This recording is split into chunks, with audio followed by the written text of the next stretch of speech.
Halo pemirsa, akhir pekan ini saya Andra Lesmana kembali menemani Anda selama 60 menit ke depan untuk menyajikan berita-berita terhangat selama sepekan yang kami rangkum dalam News of the Week.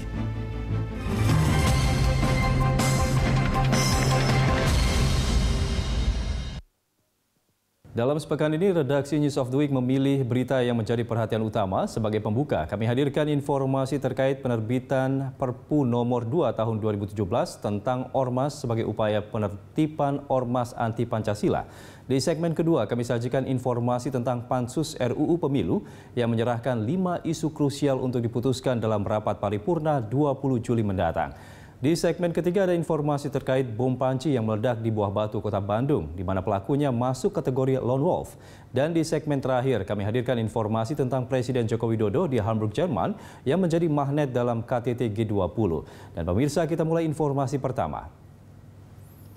Presiden Jokowi resmi menerbitkan peraturan pemerintah pengganti undang-undang atau Perpu nomor 2 tahun 2017 tentang Ormas. Perpu itu dibuat karena Undang-Undang nomor 17 tahun 2013 tentang Ormas tidak mampu mengakomodir pembubaran Ormas anti Pancasila.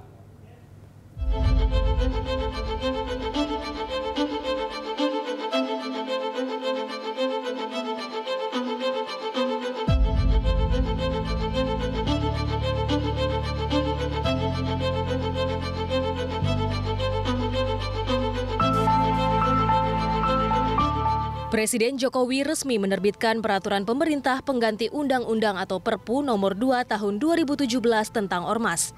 Perpu itu dibuat karena Undang-Undang nomor 17 tahun 2013 tentang Ormas tidak mampu mengakomodasi pembubaran Ormas anti Pancasila.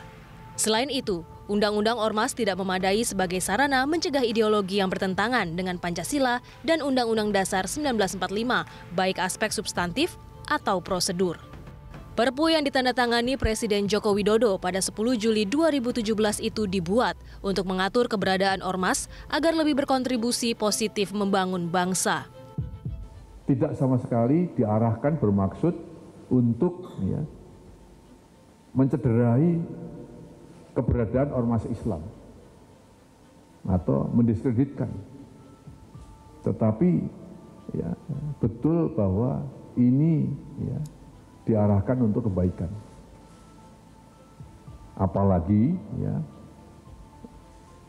hal ini atau Perpu ini seakan-akan diarahkan untuk mendiskreditkan masyarakat Muslim yang merupakan mayoritas penduduk di Indonesia. Sama sekali tidak.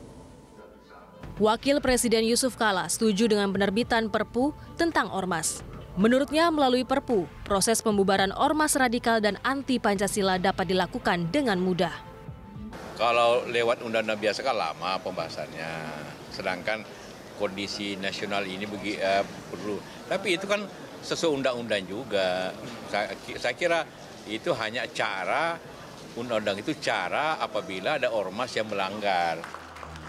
Sejauh ini ada 344.000 ormas di Indonesia. Sebagian besar terdaftar di Kemendagri dan beberapa di antaranya telah dicoret karena dianggap menyalahi aturan. Perpu nomor 2 tahun 2017 memuat sejumlah pasal yang berbeda dengan undang-undang tentang ormas. Di antaranya terkait definisi ormas. Dalam Undang-Undang nomor 17 tahun 2013, definisi ormas hanya mencakup ajaran atau paham yang bertentangan dengan Pancasila seperti ajaran ateisme, komunisme, marxisme, leninisme. Sementara di Perpu, pemerintah memperluas definisi ormas dengan menambahkan kalimat bertujuan mengganti, mengubah Pancasila dan Undang-Undang Dasar tahun 1945. Terkait sanksi bagi ormas yang melanggar Undang-Undang nomor 17 tahun 2013 sangat berbelit-belit dan membutuhkan waktu lama. Sementara dalam Perpu, pembubaran ormas dilakukan oleh Kemenkumham. Khusus terkait prosedur pembubaran ormas, Undang-Undang nomor 17 tahun 2013 mengaturnya dalam banyak pasal mulai dari pasal 63 hingga pasal 80. Sementara Perpu nomor 2 tahun 2017 menghapus semua pasal tersebut dan ditambah pasal pembubaran langsung jika sudah dicabut status badan hukumnya. Presiden mengeluarkan Perpu tentang ormas atas dasar keadaan mendesak untuk menyelesaikan masalah hukum secara cepat. Selain itu, kekosongan hukum yang terjadi tidak dapat diatasi dengan membuat undang-undang baru yang secara prosedur membutuhkan waktu lama. Perpu nomor 2 tahun 2017 tentang ormas mendapat kecaman. Secara substansial, Perpu tersebut mengandung sejumlah poin yang berpotensi menghadirkan rezim yang represif dan otoriter ketika proses pengadilan dihilangkan. Yang namanya berserikat dan berkumpul membuat organisasi itu adalah hak konstitusional. Tapi di sisi lain memang tidak boleh ada ormas yang bertentangan dengan Pancasila atau dengan Undang-Undang Dasar misalnya. Nah pertanyaannya adalah siapa pihak mana yang bisa menafsirkan bahwa sebuah sebuah ormas itu bertentangan dengan Pancasila dan Undang-Undang Dasar. Kalau di dalam Undang-Undang Ormas yang lama yang bisa menafsirkan tersebut adalah pengadilan, sehingga ada proses due process of law. Dalam hal ini peran pemerintah adalah mengajukan kepada pengadilan. Nah dalam Perpu sekarang yang bisa menafsirkan itu adalah pemerintah sendiri.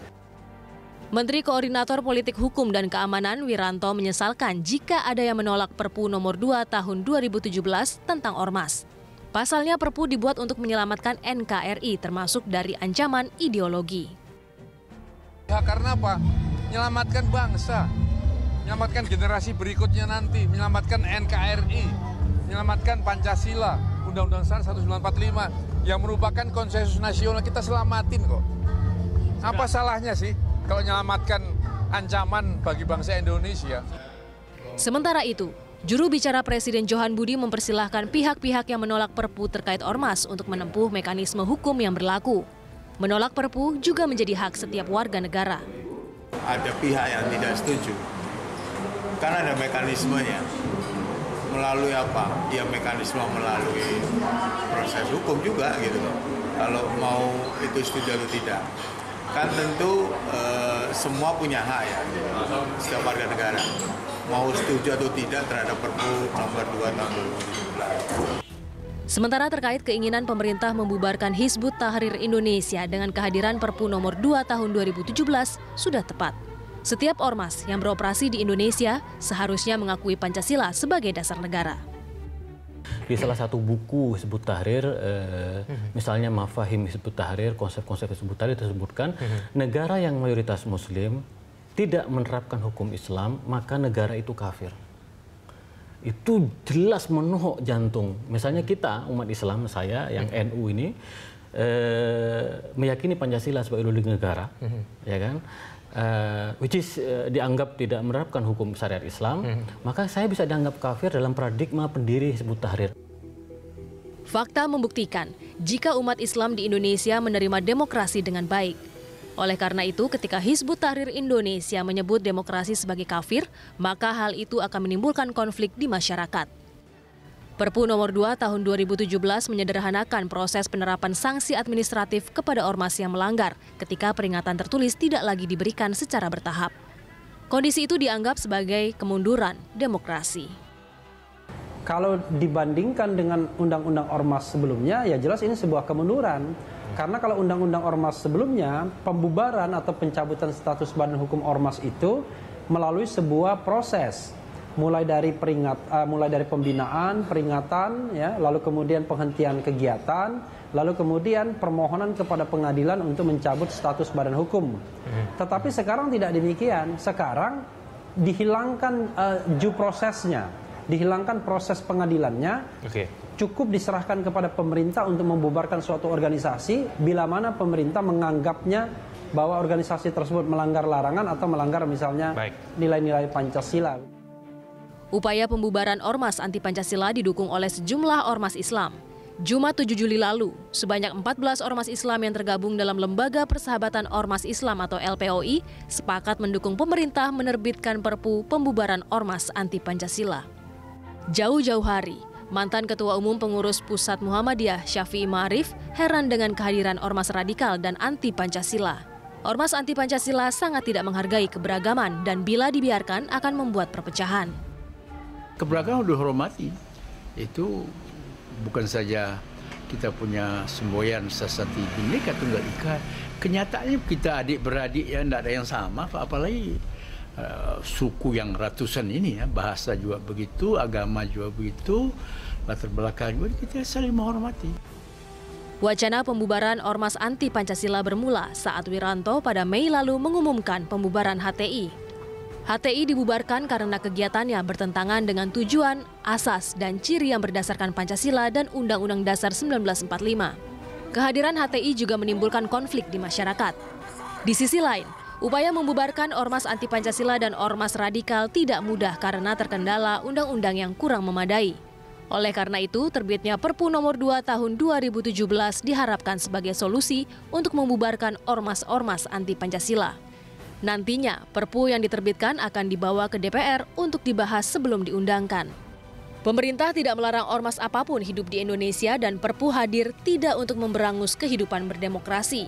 Perpu dibuat justru memberikan ruang kepada pemerintah melakukan pembinaan bahwa ormas sebaiknya didirikan dalam wadah Pancasila, Undang-Undang Dasar 1945, dan NKRI yang merupakan konsensus nasional.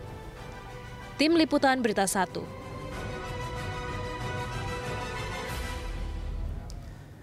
Panitia khusus rancangan Undang-Undang Pemilu menyerahkan 5 isu krusial untuk diputuskan dalam rapat paripurna 20 Juli 2017. Informasinya kami hadirkan usai jeda.